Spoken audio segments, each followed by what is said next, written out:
Uh, the demographic that I want to keep an eye on is actually a demographic that is hardly ever being kept track of. Is what did people used to vote? I would like to see how many of these either independents or uh, people who just made up their mind today, how many of them are former Republicans? Or how many of them voted for either Hillary or Obama in '08? I would be very curious to see those numbers, but I'm not sure that those numbers will in any way be represented in this Well, data. definitely, unfortunately, definitely not in the exit polls, but we could get that data.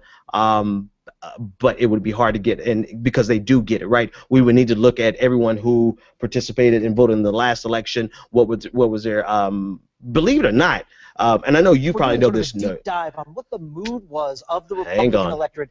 Let me close that out. I know many of you may know this, but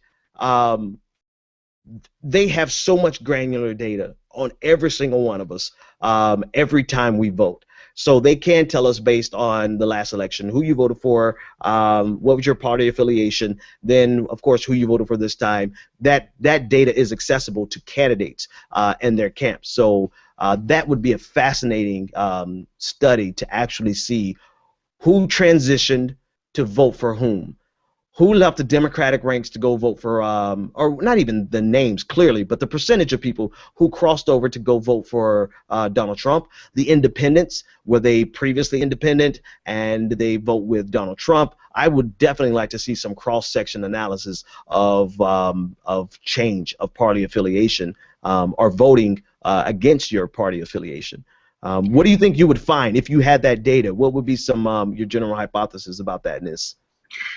Well, I read an interesting article earlier about a man who had managed to accumulate about $500,000 in life savings through starting a software company in New Hampshire.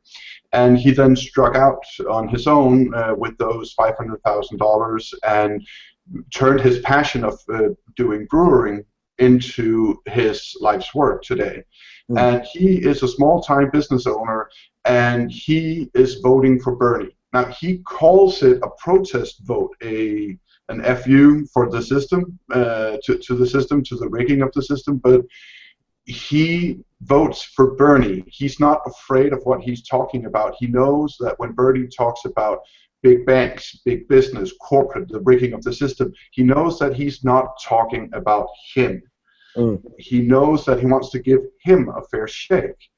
And I remember back 6 months ago when I first started to fall in love with Bernie, I read a background article on him where one of his first opponents that heavily donated to his political opponent in the mayoral races today is his most ardent supporter, because he found out that what Bernie did to transform Burlington and Vermont was good for everyone.